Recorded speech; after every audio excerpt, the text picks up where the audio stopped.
Hey there, my name is Tim Harms. I'm a producer on the feature film Some Freaks at the Oxford Film Festival. Well, now an award winner at the Oxford Film Festival with the film. Yeah, I think you won the narrative feature prize this morning. The ceremony was this festival does not let you know that you may be a winner, so it is entirely unexpected, and you have to kind of think what you're going to say as you're walking to the stage, it's always a little intimidating. So tell us a little bit about where this story came from, what Ian was trying to focus on with Some Freaks. Yeah, right. So the writer-director of this film is a young man named Ian McAllister McDonald. And this story, sometimes he gets asked if this, so it's about two high school, kind of the outcasts, the pariahs of their particular year. As a quick aside, looking at you, right? Yeah. Okay. So they're the two outcasts, the two pariahs of their year at high school. They're seniors. And some people ask Ian if, is this anything like, is this like a personal, somewhat semi-autobiographical story?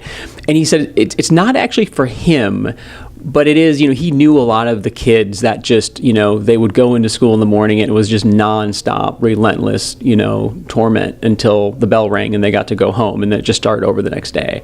And he knew a lot of those kids. And he said, this is a collection of everything in the film was a story that he had heard of.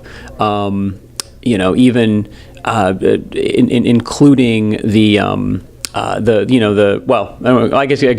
a plot point where there's an overweight, the girl is overweight and she ends up losing some weight, which is actually something I can get back to, but the way we actually had to shoot that was kind of interesting and was really we were kind of doing this film without, walking the tightrope without a net for a big part of it. But even that story of, the guy trying to feed this girlfriend fatty foods as she was losing weight so that she would get fat again, essentially, because he felt safer with this fat girlfriend. He felt that, he had no competition, essentially. And that, he just I don't know, he just kind of fulfilled the need for this guy. And so that actually is based in a real story as well. So. Wow. Yeah. Didn't know that part. I guess let's talk a little bit about the casting, especially Thomas Mann, who's built himself a very strong resume of playing intelligent high school kids, but this one is very different than what I think we've seen Thomas in before. Yeah, well, so we started this casting process, actually. So the film we were casting in the summer of 2013. Wow. So Thomas hadn't done Me Earl and the Dying Girl, hadn't done Experimenter. I mean, he was really... He was less well known. I mean, he came in and read for us. It wasn't like we made him an offer and he was like our linchpin cast. And it was interesting. He came in our first day. We really liked what he did. But then Lily Mae Harrington, who plays Lily. I'm sorry, Lily Mae, who plays Jill. Lily Mae Harrington, who plays Jill. She came in the first day as well. So both of our eventual two leads were on our first day of casting. We ended up having a full week of casting. We saw a number of actors. However, just getting the candidates for the Jill role was an interesting process because, there were a lot of, the agencies had a lot of the awkward, high school boy, actors that they could send our way. But when we said, look, we're looking for an overweight young woman who could, ideally sing as well and is musical, we got back that they just didn't represent anybody who fit that kind of archetype, right? And so we did a kind of a wide-ranging search for the young woman to play the role of Jill. We sent out notices to like college drama programs. We put listings in like Backstage West. We did in the kind of non-union casting website, the Actors Access. So we really kind of did a countrywide search, and we had a lot of auditions that were mailed in, and it was really kind of heartwarming that a lot of them added kind of personal notes saying just, even if I don't get this role, I just kind of want to thank you guys for just even considering me for this, and being truthful in your portrayal of, just somebody who doesn't look like, kind of a, CW beauty queen type of a young woman. So, as it turned out, Lily was actually somebody that Lovell Holder, who was really the lead producer. I mean, it's unfortunate that Lovell can't be here this weekend. He was with this film every minute of its shoot and of its pre-production and its post-production. I knew Ian. Ian used to intern for me at Neil LaBute's production company, which is one reason Neil's an executive producer on the film, is that Ian is a remarkable writer, and Neil.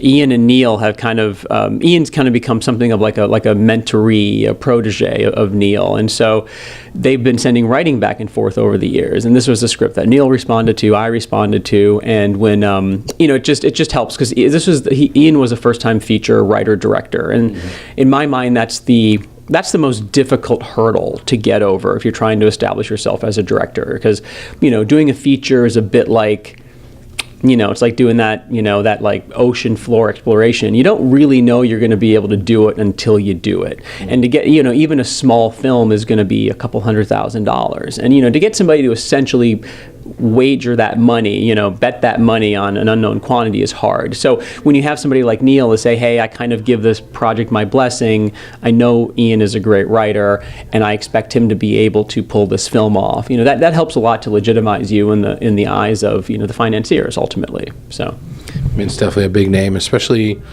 across markets. Like you said, you were looking, for someone who could sing, but also, theatrically based. I mean, obviously Neil's name has a lot of weight.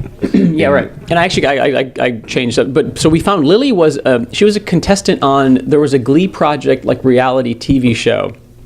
That was, I think, 2011, 2012, and Lovell had seen her on that show. He's a bit of a reality TV buff, and had remembered, at that point, he had seen an early draft of the Some Freak script. So the very first person that Ian showed the script to was Lovell, because they met. They were both at graduate school at Brown in Providence, Rhode Island. Ian was in the dramatic writing program. Lovell was in the acting program. And so they became friends. Lovell had acted in things that Ian had written. And but knew Lovell was also a writer, and Lovell has since directed his own feature film, and he was a co-writer on that film, and he showed the script to Lovell, and it was one of those things like, oh, I'd love to make this someday. And when he was watching the Glee project a year or two later, he saw Lily, and he was like, if we ever make Some Freaks, that's the kind of woman that we should cast for Jill. And it was really just kind of a cool coincidence that she ended up being in the role, and I think was such a great discovery for the film as well. You mentioned that the transformation or the weight loss was difficult. Can you explain that? It was mostly difficult for her, of course. But so it was funny. She came in and read, and really was great, just terrific. Even though she actually grew up in Cape Cod, off Massachusetts. But she had this perfect kind of California girl, just like glow about her. The kind of lighter hair and the freckles and just all sunshine and kind of like unicorns, And actually, when we brought her back in for a chemistry read with Thomas, she'd actually noticeably lost a little bit of weight, maybe 10 pounds or something like that. And so she was actively losing weight. She was trying to at that time. And we offered her the role after the chemistry read. And one reason we did it quickly and in the room is because we wanted to ask her if she could stop losing weight, which was an awkward conversation. But she actually agreed to put back on the kind of the 10 to 15 pounds she'd lost. But the agreement, she had to lose, she lost over 40 pounds. I mean, closer to 50, it was about 45 pounds. And we had to take a 6-month hiatus from filming for her to accomplish that, of course. And also let her hair grow out and the dye grow out and everything else. So it's a little bit of a spoiler alert, but there's a lot of story that happens after that. So, we had her, she had regular doctor's appointments, she had a nutritionist, she had a trainer. We actually sent her to, she had therapy, counseling sessions to kind of help her. So she really underwent, a pretty good transformation, and it was a heck of a lot of effort on her part. And of course, sometimes people just don't lose the weight. They're not able to do so. But we felt because she wanted to, and because she was going to have a supportive team around her, we felt comfortable enough going into production and taking the time and letting her lose the weight. And she actually beat her. We wanted her to lose at least 40 pounds, and she beat that by at least 5. Wow. Yeah. As far as now that you guys have won an award at Oxford, I think it probably came about because it's such a uplifting film in the sense that it champions the people we may not think to be championed. Right. I know when I watched it, I was kind of moved by that sense of it. Can you talk about what you hope people gain from this film and how this hopefully shines light on those kids that don't necessarily get a light shined on them at all?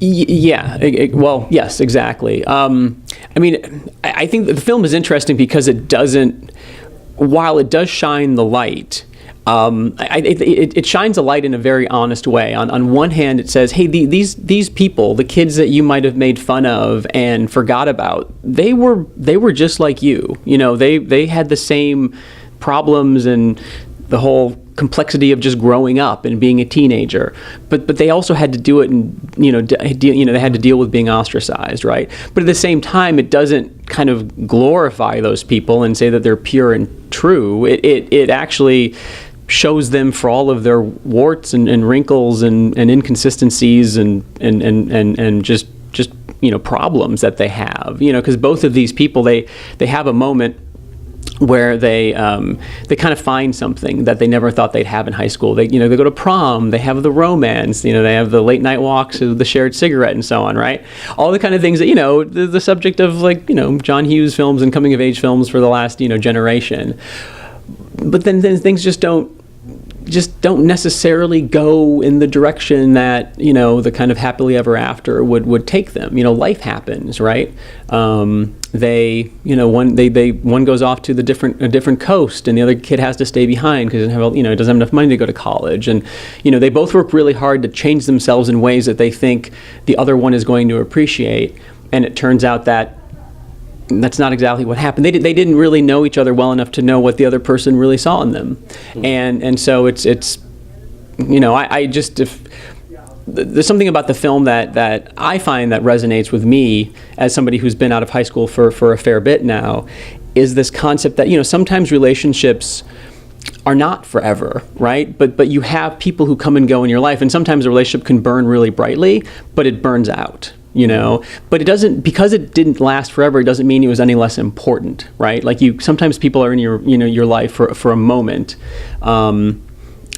but then sometimes that moment just ends, and so at the end of the film, this is definitely a spoiler alert, but there's this tentative reunion, but of the two main characters, of Jill and Matt, but it's a definite open question as to where they're going to go after the camera cuts to black, and what I'm kind of proud of is that we were able. It was a tough film to figure out the tone, to keep the audience along with the character, but also to create this somewhat ambiguous space of what their future is going to be, and I like to think that we pulled it off, and when that camera goes to black, the audience is really, I think one person might say, hey, they're going to be happily ever after, and the person sitting next to him was like, oh yeah, no. When they walk out of that room, they're never going to see each other again. And we really tried to strike that balance, and I hope anybody who sees it might agree. Definitely do. Well, thank you very much for the time, and congratulations. Thank you very much. Appreciate it.